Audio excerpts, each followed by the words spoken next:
Hi అండి. Hello everyone. Welcome to this session. Friends, ఈ వీడియోలో మనం ఏం డిస్కస్ చేస్తామంటే, మీ దాంట్లో చాలామంది నెక్స్ట్ వచ్చే ఎస్ఐ కానిస్టేబుల్ నోటిఫికేషన్ కోసం వెయిట్ చేస్తూ ఉంటారు. లాస్ట్ టైం కూడా ప్రిపేర్ అయ్యి ఉంటారు. అండ్ నెక్స్ట్ దానికోసం కూడా ప్రిపేర్ అవుతూ ఉంటారు. లాస్ట్ టైం మీకు కొంత మిస్ అయ్యి ఉంటుంది, లేదా ప్రిపరేషన్ ఏదో ఒక ఇబ్బంది వల్ల మీకు రాకపోయి ఉంటుంది. సో ఈ వీడియోలో ఏం చేద్దామంటే, మీరు నెక్స్ట్ టైం మీరు కనుక ఎగ్జామ్ క్రాక్ చేయాలంటే మీ ప్రిపరేషన్ స్ట్రాటజీ ఏ రకంగా ఉండాలి. నేను ఈ వీడియో చేయడం కోసం కొంచెం ఎఫర్ట్ పెట్టి చాలా పాయింట్స్ అని నేను దగ్గర నోట్ చేసుకొని, ఈ వీడియో మీకు ఎక్కువ లెంత్ ఉండదు, ఒక 10 to 15 మినిట్స్ ఉంటుంది.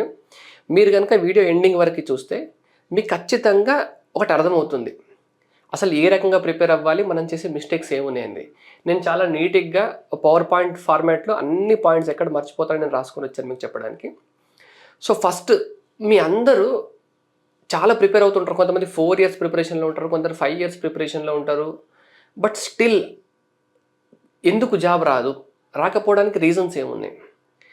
ఇది స్టడీ చేస్తే నాకు అర్థమైన విషయం ఏంటంటే, నేను మీకు ఫస్ట్ ఈ వీడియోలో నేను మీకు మంచి స్కోర్ రావాలంటే ఏం చేయాలి, అసలు ఎలా ప్రిపేర్ అవ్వాలి, ఎన్ని రోజులు ప్రిపేర్ అవ్వాలి అన్నీ డిస్కస్ చేస్తాను. నేను మీకు ఫస్ట్ నేను స్టార్ట్ చేసేది, మీకు ఒక కోట్ ఉంటుందండి ఇంగ్లీష్లో, ఒక బ్యూటిఫుల్ కోట్ ఏముంటుందంటే, 10,000 hours of deliberate practice are needed to become a world class in any field. అంటే మీకు ప్రపంచంలో ఏ ఫీల్డ్లో తీసుకున్నా కూడా మీరు ఫస్ట్ ఉండాలి, లేదా టాప్లో ఉండాలంటే మీకు ఎంత హార్డ్ వర్క్ కావాలంట? 10,000 hours ఆఫ్ హార్డ్ వర్క్ కావాలి. ఎంత? 10,000 hours ఆఫ్ హార్డ్ వర్క్. మరి మనం క్రాక్ చేసే జాబ్ కోసం 10,000 hours ఆఫ్ హార్డ్ వర్క్ అవసరం లేదు కదా. అంటే మీరు ఎంత ఎఫర్ట్ పెట్టాలి, మీరు క్రాక్ చేసే జాబ్ కోసం ఎంత ఎఫర్ట్ పెట్టాలంటే, చూడండి, టైం అంటే అట్లీస్ట్ 1000 hours టైం పెట్టాలండి. ఎంత? అట్లీస్ట్ 1000 hours టైం పెట్టాలి. మరి మీ అందరు అనుకోవచ్చు, 1000 hours అయితే 1000 hours కన్నా ఎక్కువ పెట్టుంటాం కదా. మీరు ఒక 3 years 4 years ప్రిపరేషన్లో ఉన్నారనుకోండి, రోజుకి 5 గంటలు, నేను ఓన్లీ మ్యాథ్స్ గురించి మాట్లాడుతున్నానండి, మ్యాథ్స్కే 1000 hours పెట్టాలి, నాట్ అదర్ సబ్జెక్ట్స్. ఓకే, మీరు 3-4 yearsలో ప్రిపరేషన్లో ఉంటే ఇంతకన్నా ఎక్కువ టైమే పెట్టుంటాం కదా మీరు ప్రిపరేషన్లో అని అనుకోవచ్చు. కానీ 1000 hours ఎట్లుండాలంటే కాన్సన్ట్రేటెడ్గా ఉండాలి. 1000 hours అంటే మీకు ఇంకా క్లారిటీగా చెప్తా చూడండి. ఈ 1000 hours మీకు ప్రిపరేషన్ ఎట్లా ఉండాలంటే 9 months. Okay, 9 months. మీకు ఈచ్ మంత్లో మీరు 30 days అంటే 30 days ప్రిపేర్ అవ్వాలి, నాట్ ఈవెన్ సింగిల్ డే కూడా వదలొద్దు. అర్థమైందా? 25 days మాత్రం ఈ 9 monthsలో మీకు, ఈ 9 monthsలో ఈ 25 days ఉంటుంది చూసినారా, ఈ 25 days మీరు డైలీ 5 hours ప్రిపేర్ అవ్వాలి, లేదా 4 hours ప్రిపేర్ అవ్వాలి. 5 hours. ఆ మిగిలిన 5 Sundays కానీ హాలిడేస్ కానీ వస్తాయి చూడండి, ఆ 5 days, ఆ 5 daysలో అట్లీస్ట్ మీరు 1 hour అన్నా ప్రిపేర్ కావాలి. అంటే ఈవెన్ సండే రోజు కూడా మీకు పనున్నా కూడా మీరు ఎక్కడికి వెళ్ళినా కూడా మార్నింగ్ ఒక 1 hour ఒక్క టెస్ట్, ఒక 15 questions 20 questions మ్యాథ్స్ రాసి మీరు వెళ్ళండి. అంటే దీనివల్ల ఏం జరుగుతుందంటే, మీరు ఫర్ ఎగ్జాంపుల్ మీరు సాటర్డే రోజు కనుక ప్రిపేర్ అయిన తర్వాత సండే గ్యాప్ ఇచ్చి మండే ప్రిపరేషన్కి వచ్చారనుకోండి, ఎంతో కొంత మీ స్పీడ్ అనేది తగ్గుతుంది ఖచ్చితంగా, ప్రాక్టీస్ అనేది కొంచెం తగ్గినా కూడా. సో చూడండి, మీకు 1000 hours పెద్ద విషయం కాదండి. ఈ 1000 hoursని మీరు 2 సంవత్సరాల్లో చేయొచ్చు, 3 సంవత్సరాల్లో చేయొచ్చు. మీరు 2-3 సంవత్సరాల్లో మీరు 1000 hours ప్రాక్టీస్ చేస్తే మీకు రిజల్ట్ రాదు. మీకు రిజల్ట్ రావాలి ఎట్లా ఉండాలంటే, ఆ 1000 hours కాన్సన్ట్రేటెడ్గా ఉండాలి. అంటే మీరు 9 months నేను చెప్పినట్టు చేసి చూడండి. మీరు 9 months 25 days daily 5 hours and దాని తర్వాత 1 hour. మీరు ఈ 9 months చేసిన తర్వాత జాబ్ రాకపోతే, మీరు 9 months చేసిన తర్వాత నన్ను అడగండి, మీకు ఖచ్చితంగా ఆన్సర్ ఇస్తాను నేను మీకు. మీరు 3 years డైలీ 2 hours చదివితే మీకేం జాబ్ రాదు, గుర్తుపెట్టుకోండి. సేమ్ నేను ఇదే 1000 hours కంప్లీట్ చేస్తా, బట్ నేను 2 years టైం తీసుకుంటా అన్నారనుకోండి, మీకైతే జాబ్ రాదు. ఎందుకంటే దానివల్ల మీకు ఆ స్పీడ్ పెరగదు, నాలెడ్జ్ రాదు. ఇంత పెట్టండి. ఈ 9 months అన్నా చూసారా 1000 hours, దీంట్లో కాన్సెప్ట్ నేర్చుకోవడానికి మీరు ఏ పెయిడ్ కోర్స్ తీసుకున్నా, ఏ ఆఫ్లైన్ కోర్స్ తీసుకున్నా మీకు మ్యాథ్స్ 200 నుండి 250 గంటలు చెప్తారండి. అంటే ఇప్పుడు 1000 hoursలో మీరు 3 times మీరు సబ్జెక్ట్ని రివైజ్ చేయొచ్చు. ఇంకా 400 hours ఉంటుంది కదా అప్రాక్సిమేట్లీ. 400 hours అంటే మీకు ప్రాక్టీస్ చేయొచ్చు, మాక్ టెస్ట్లు రాయొచ్చు, అన్నీ. మీరు కనుక ఇంత టైం పెట్టగలిగితే మీకు ఎందుకు రాదు, నేను 100% గ్యారెంటీ ఇస్తాను, మీకు వస్తుంది. ఫస్ట్ మీరు పెట్టండి, అండ్ అది కూడా కంటిన్యూస్ టైం పెట్టాలి. 1000 hours, నాట్ ఒక్కటి కూడా వదలొద్దు. సో ఇప్పుడు మీకు దగ్గర టైం ఉంది. మీ దగ్గర టైం ఉన్నప్పుడు మీరు ఏం చేయాలి మరి? ఫర్ ఎగ్జాంపుల్ మీ దగ్గర నేను 9 months డైలీ ఇంత టైం పెట్టేంత నేను 1000 hours కోసం మీరు రెడీ చేసుకున్నారు మీ దగ్గర. నెక్స్ట్ ఏం చేయాలి? ప్రిపరేషన్లో ఇంకా మిస్టేక్స్ పోవద్దంటే మీరు ఏం చేయాలి? మీ ప్రిపరేషన్ సరిగ్గా ఉండాలంటే చూడండి, నేను చాలా జాగ్రత్తగా కొన్ని పాయింట్స్ రాసుకొని వచ్చాను. ఆ పాయింట్స్ నేను మీకు ఎక్స్ప్లెయిన్ చేస్తాను. మీకు అవి ఖచ్చితంగా డీటెయిల్గా అర్థమవుతాయి అనుకుంటున్నాను. చూడండి, first choose your teacher wisely. మీరు ఎవరి దగ్గర నేర్చుకుంటారో వాళ్ళని మీరు జాగ్రత్తగా సెలెక్ట్ చేసుకోవాలి. మీ దాంట్లో చాలామంది ఫస్ట్ ఒక ఇన్స్టిట్యూట్లో జాయిన్ అయ్యి ఉండొచ్చు, అక్కడ నచ్చకపోయి ఉండొచ్చు, ఇంకో దగ్గర జాయిన్ అయ్యి ఉండొచ్చు. లేదా మీరు అర్థమెటిక్ అండ్ ప్యూర్ మ్యాథ్స్ కోసమే 2-3 ఫ్యాకల్టీస్ ఎంత 1000 రూపాయలకు వస్తుంది కదా అని 2-3 కూడా మీరు పర్చేజ్ చేసి ఉండొచ్చు పెయిడ్ కోర్సులు ఆన్లైన్లో. దీనివల్ల మీకు ఒరిగేది ఏమీ లేదు. మీరు ప్రిపరేషన్ ఈరోజు మొదలు పెడితే ఇంకొక 10 రోజులు లేట్ చేయండి ప్రిపరేషన్ స్టార్ట్ చేయడానికి. బట్ ఆ 10 రోజులు టైం వేస్ట్ చేసి ఎవరినో సీనియర్స్ని, అంటే మీకు జాబ్ క్రాక్ చేసిన ఏదైనా సీనియర్ని కలవండి, ఎంత ఎఫర్ట్ పెడతారో పెట్టండి. Select only 1 teacher, that is best teacher. అర్థమైందా? అది ఏ రకంగా ఉండాలంటే, అంటే నేను నా ప్రిపరేషన్ స్టార్ట్ చేసినప్పుడు కూడా నేను కూడా కోచింగ్ తీసుకున్నాను అండి. నేను కోచింగ్ తీసుకున్నప్పుడు కూడా నేను ఒక XYZ మార్కెట్లో ఫేమస్ ఉంటారు కదా, XYZ ఎవరో ఒకరు ఫేమస్ అని, ఇందరు వెళ్ళిపోండి అన్నప్పుడు ఆ టైంలోనే ఒక జాబ్ క్రాక్ చేసిన మా ఫ్రెండ్ వచ్చి వద్దంటే వద్దు, ఈయన దగ్గర వెళ్ళొద్దు, సమ్ XYZ దగ్గర వెళ్ళమని చెప్తే నేను అక్కడికి వెళ్ళి హ్యావ్ సాటిస్ఫైడ్. అర్థమవుతుందా మీకు? చూడండి, ఇప్పుడు మీ టీచర్ని మీరు చాలా ఎలా సెలెక్ట్ చేసుకోవాలి? వైజ్గా సెలెక్ట్ చేసుకోవాలి. ఎందుకు టీచర్ అంత తెలివిగా మీరు ఎందుకు సెలెక్ట్ చేసుకోవాలి? టీచర్ ఇంపార్టెన్స్ మీ దాంట్లో ఏముంటుందంటే, టీచర్ మాట్లాడే ప్రతి మాట, టీచర్ మాట్లాడే మీరు ఒక కాన్సెప్ట్ చెప్తున్నప్పుడు టీచర్ మీకు ఏ రకంగా ఎక్స్ప్లెయిన్ చేస్తాడో దాని ఇన్ఫ్లుయెన్స్ మీద మీ పైన చాలా ఉంటుందండి. మీరు ఒక్కసారి ఫస్ట్ ఏ టీచర్ దగ్గర మీరు తీసుకుంటారో ఆ టీచర్ ఎక్స్పీరియన్స్ మీకు మీ లైఫ్ లాంగ్ ఉంటుంది. మీరు ప్రాక్టీస్ చేస్తున్నా, ఎగ్జామ్ రాస్తున్నా, ఎప్పుడు రాస్తున్నా మీరు తెలిసో తెలియకుండానే మీరు ఆ టీచర్ యొక్క థాట్ ప్రాసెస్ మీ ఇన్ఫ్లుయెన్స్లో ఉంటుంది. మీరు దాని నుండి బయటపడలేరు.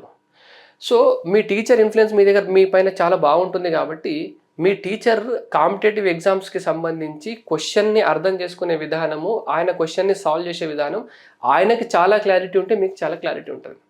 అంటే నేను మీకు ఒక చిన్న విషయం చెప్పాలి ఇక్కడ.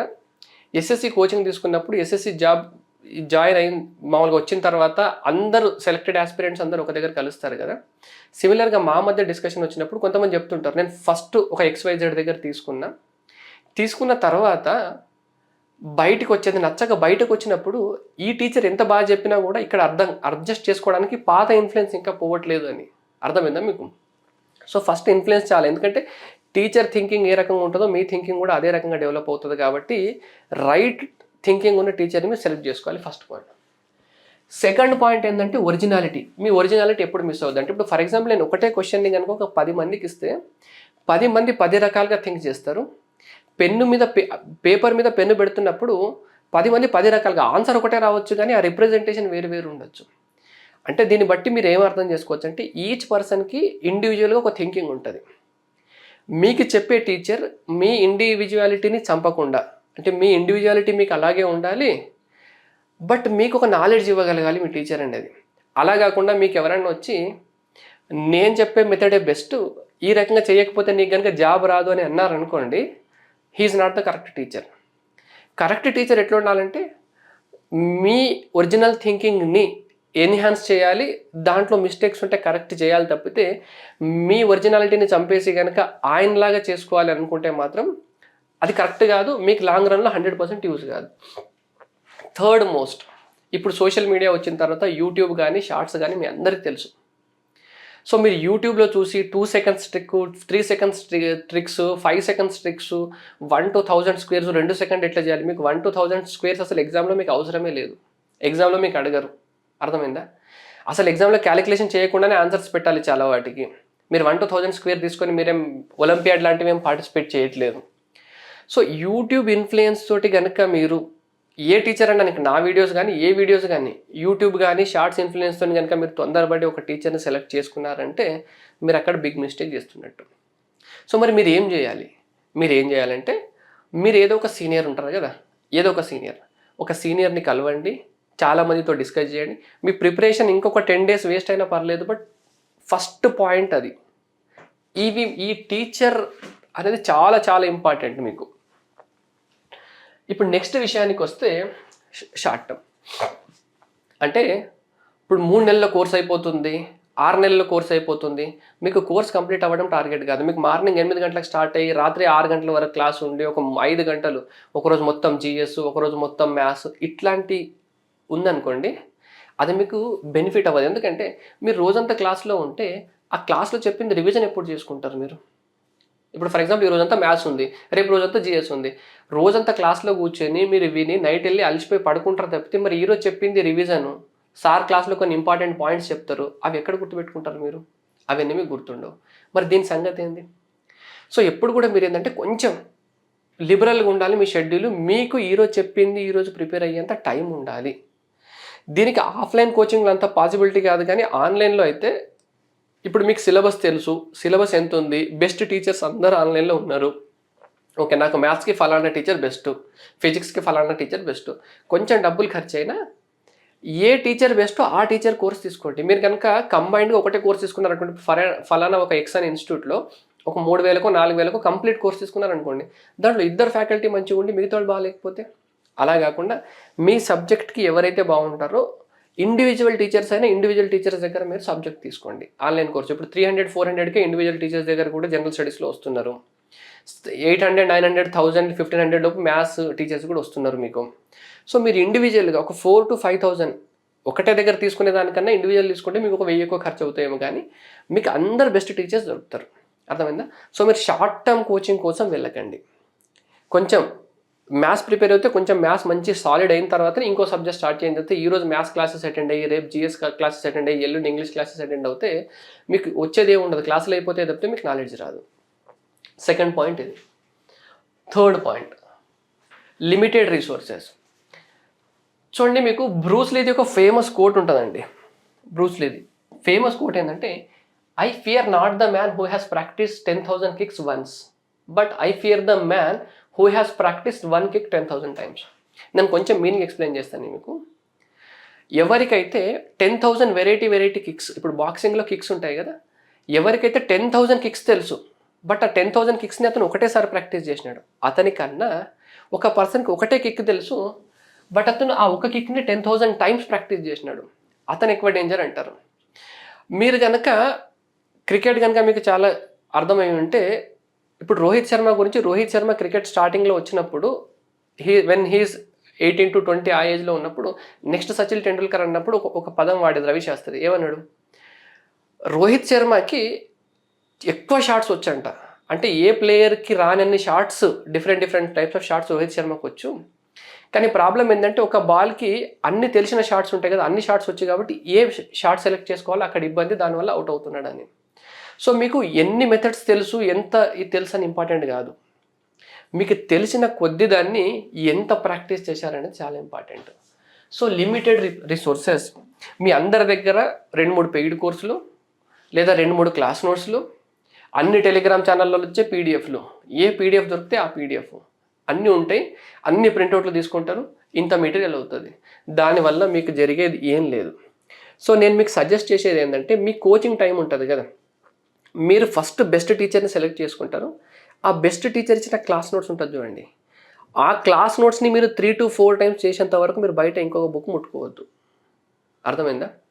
మీరు ఏదో ఒక బెస్ట్ టీచర్ని సెలెక్ట్ చేసుకున్నారు, అది అయిపోయింది ఆ స్టేజ్. ఆ టీచర్ ఇచ్చిన క్లాస్ నోట్స్ని మీరు 3 to 4 times చేసేంత వరకు ఇంకొక బుక్ ముట్టద్దు. మీకు ఎవరైనా సెలెక్ట్ చేసి ఈ బుక్ బాగుంది, ఆ బుక్స్ బాగుంది అన్నా కూడా మీరు పట్టించుకోవద్దు.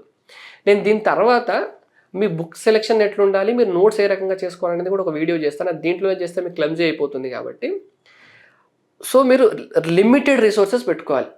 అంటే మీ పక్కన చూస్తే మీ డెస్క్ మీద అన్ని సబ్జెక్టులు కలిపి ఒక 10-12 బుక్స్ ఉండాలి, అంతకన్నా ఎక్కువ ఉండదు సబ్జెక్ట్ వైజ్గా. మీరు మ్యాథ్స్కి 5-6 బుక్లు పెట్టుకుంటే మీ టైం వేస్ట్. నెక్స్ట్ పాయింట్ చూడండి, prepare for mains only, no coaching for mains. అంటే కొంతమంది ప్రిలిమ్స్కి కోచింగ్ తీసుకుంటారు, కొంతమంది మెయిన్స్కి కోచింగ్ తీసుకుంటారు. మీది ఎట్లుండాలంటే, ఇంకొక ఎగ్జామ్ 2 months 3 months ఉందంటే మీ ప్రిపరేషన్ అయిపోయి మీరు మాక్ టెస్ట్లో రాస్తూ ఉండాలి. అంటే ఇప్పుడు ఎట్లుందంటే బయట ఇంకొక ఎగ్జామ్ 15 days ఉందంటే కూడా 15 daysకి పెయిడ్ క్రాష్ కోర్స్ అనేది స్టార్ట్ చేస్తారన్నట్టు, 15 days బ్యాచ్. ఎగ్జామ్ ముందు 15 రోజుల ముందు కోచింగ్ ఏం తీసుకుంటావు అర్థం కాదు. అర్థమైందా? మెయిన్స్కి కోచింగ్ తీసుకొని వేస్ట్ అసలు. ప్రిలిమ్స్ కన్నా ముందే మీరు ఏం కోచింగ్ తీసుకుంటారో అదే. మెయిన్స్కి కోచింగ్ తీసుకొని మీరు కోచింగ్ క్లాస్లో కూర్చుంటున్నారంటే మీరు తీసుకొని వాళ్ళకన్నా ఇంకెక్కడో చాలా వెనుకున్నారు అన్నట్టు. ఎవరో ఒకళ్ళిద్దరు ఎక్స్ట్రాడినరీ క్యాండిడేట్స్ ఉంటారండి, వాళ్ళు ఎట్లా అంటే ముందు ప్రిపేర్ అవ్వకపోయి ఉంటారు, వాళ్ళకి 3-4 months ప్రిపరేషన్లో వాళ్ళు జాబ్ కొట్టే క్యాండిడేట్స్ మీ పక్కన కూడా కొంతమంది ఉంటారు, వాళ్ళకి సెట్ అవుతుంది. కానీ అందరికి సెట్ కాదు కదా. సో మీరు నోటిఫికేషన్ వచ్చే టైం కల్లానే మీ ప్రిపరేషన్ అయిపోయి ఉండాలి. మీరు అంత ముందు జాగ్రత్తగా ఉండాలి మీకు జాబ్ రావాలంటే. ఇప్పుడున్న ఎంత 0.5 ఆర్ 1% సక్సెస్ రేట్ ఉన్నప్పుడు, రైట్? సో మీకు మెయిన్కి ప్రిపరేషన్ ఏముండదు. ప్రిలిమ్స్ అయిపోయిందంటే మెయిన్స్ వరకు మీరు మీ రూమ్లో కూర్చొని మీరు ఆల్రెడీ నేర్చుకున్నది మాక్ టెస్ట్ రాస్తూ రివిజన్ చేస్తుండాలి తప్పితే ఏ ఇన్స్టిట్యూట్ క్లాస్ రూమ్లో కూర్చున్నారంటే మీరు టైం వేస్ట్ చేస్తున్నట్టే. ఆఫ్లైన్ కానివ్వండి, ఆన్లైన్ కానివ్వండి. నెక్స్ట్ పాయింట్కి రండి. రైట్, మరి ఇప్పుడు ఇంత అయిపోయింది కదా, సో ఇదంతా మనకి అవుట్లైన్. మరి ప్రిపరేషన్ ఏ రకంగా కావాలి? ప్రిపరేషన్ ఏ రకంగా కావాలంటే నా పాయింట్ ఆఫ్ వ్యూలో నేను సబ్జెక్ట్ని ఇన్ని రకాలుగా ప్రిపేర్ చేసుకున్నానండి. ఇప్పుడు ఫౌండేషన్లో నాకు speed maths, number system, LCM SCF, progressions, simplification ఇవన్నీ నాకు ఫౌండేషన్లో వస్తాయి. అంటే ఇప్పుడు నంబర్ సిస్టమ్ని మీరు కొంతమంది అర్థమెటిక్లో పెట్టచ్చు, కొంతమంది ప్యూర్ మ్యాథ్స్లో పెట్టచ్చు, బట్ నేనైతే దాన్ని ఫౌండేషన్ అంటే. ఎందుకంటే మీకు నంబర్ సిస్టమ్ అనేది అన్నిటికీ హార్ట్ అండి. నంబర్ సిస్టమ్, స్పీడ్ మ్యాథ్స్ అంటే మల్టిప్లికేషన్ ఏ రకంగా చేయాలి, కొన్ని స్పెషల్ నెంబర్స్తో మల్టిప్లికేషన్ ఏ రకంగా చేయాలి, ఇవన్నీ ఉంటాయి. ఎల్సిఎం హెచ్సిఎఫ్ మీరు అన్ని దగ్గర వాడతారు, టైమ్ అండ్ వర్క్లో వాడతారు, ఇంకా చాలా దగ్గర ఎల్సిఎం హెచ్సిఎఫ్ వాడతారు, రైట్? సో ఇవి మీకు ఫౌండేషన్ కదా. ఇవన్నీ నేను ఒక బ్లాక్స్ అనుకుంటాను, 1 2 3 4 5 6 7 బ్లాక్స్. మీకు ప్రిపరేషన్ మీరు బ్లాక్ వైజ్గా చేయండి. సో నేను మీకు ఫర్ ఎగ్జాంపుల్ నేను ఈ బ్లాక్ గురించి ఎక్స్ప్లెయిన్ చేస్తా చూడండి. అంటే ఈ బ్లాక్ని మీరు ప్రిపేర్ ఏ రకంగా అవ్వాలి. సరే, ఈరోజు మీరు పర్సంటేజ్ అనే టాపిక్ స్టార్ట్ చేస్తున్నారు అనుకోండి. ఈరోజు పర్సంటేజ్ టాపిక్ స్టార్ట్ చేస్తున్నారు. పర్సంటేజ్ టాపిక్ స్టార్ట్ చేస్తున్నప్పుడు మీరు ఆన్లైన్ కోర్స్ కనుక వింటున్నారు అనుకోండి, ఆఫ్లైన్ కాకుండా మొత్తం వినేయండి. మీరు నోట్స్ ఏం చేసుకోకండి. స్టార్టింగ్ నుండి ఎండ్ వరకు ఒక రఫ్ నోట్స్ పెట్టుకోండి, రఫ్ పేపర్స్ పెట్టుకొని ఆయన ఏం చెప్తున్నాడో మీరు అది వినండి, వీడియో పాస్ చేస్తూ ప్రాక్టీస్ చేయండి. టైం వేస్ట్ అయినా పర్లేదు, మీరు సెకండ్ టైం చేస్తున్నప్పుడు నోట్స్ చేసుకుంటూ క్లాస్ వినండి. అయిపోయిందా? ఇది అయిపోయిన తర్వాత ఏం చేయండి అంటే, పర్సంటేజెస్ క్లాసెస్ని మీరు ఒక్కసారి రఫ్గా విన్నారు, ఒకసారి ఇంకోసారి వింటూ నోట్స్ చేసుకున్నారు. దీని తర్వాత ప్రీవియస్ ఇయర్స్ క్వశ్చన్స్ మీకు ఎక్కడైనా ఓన్లీ పర్సంటేజ్కి సంబంధించిన సెక్షనల్ టెస్ట్లు లేదా ఏమైనా ప్రాక్టీస్ టెస్ట్లు ఓన్లీ పర్సంటేజ్కి సంబంధించినవే, మళ్ళీ మిక్స్డ్ క్వశ్చన్ ఉండదు, అలాంటివి టెస్ట్ రాయండి. అంటే 2 సార్లు క్లాస్ విన్నారు, దాని తర్వాత ఏం చేస్తున్నారు, పర్సంటేజ్కి సంబంధించి టెస్ట్లు రాస్తున్నారు, కొంత ప్రాక్టీస్ అయింది.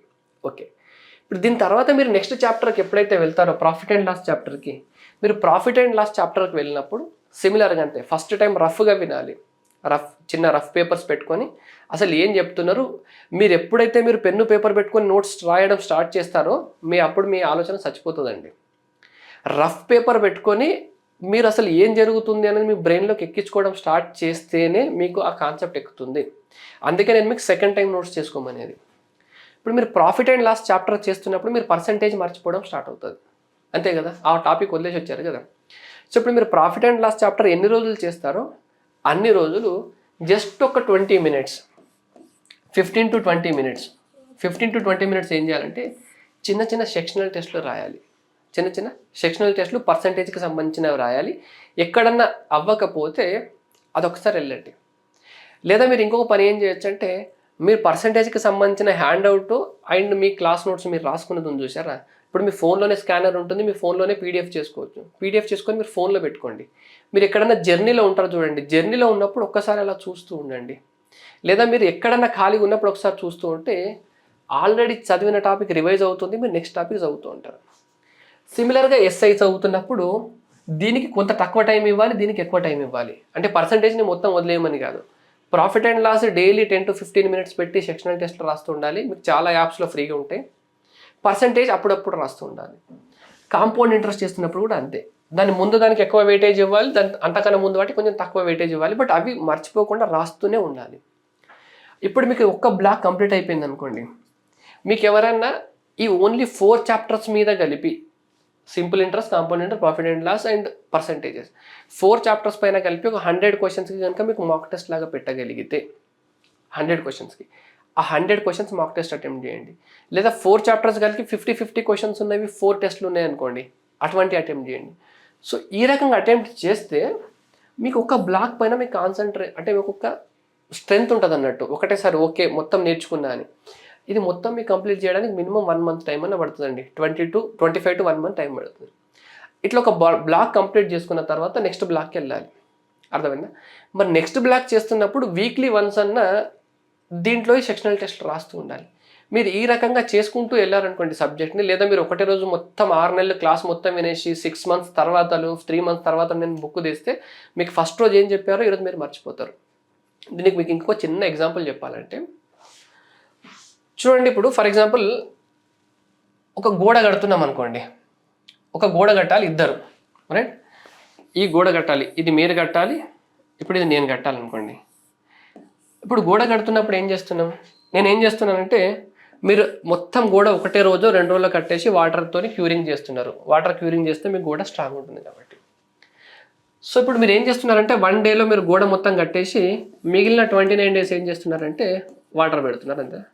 బట్ నేను అలా చేయట్లేదు. నేనేం చేస్తున్నానంటే ఫస్ట్ ఒక 20% గోడ కడుతున్నా, 20% గోడ కట్టి ఒక 3-4 డేస్ దీన్ని క్యూరింగ్ చేస్తున్నా, నేను ఆపేస్తున్నా, ఇంకేం కట్టట్లేదు. ఈ 20 డేస్ గోడ కట్టిన తర్వాత మంచి ఇక్కడ ఇంకొక సిమెంట్తో ఒక స్లాబ్ వేసుకున్నా చిన్నగా, దీనిపైన మళ్ళీ ఇంత గోడ కడుతున్నా, ఒక 4-5 డేస్ ఏం చేయకుండా మళ్ళీ వాటర్ పెడుతున్నా.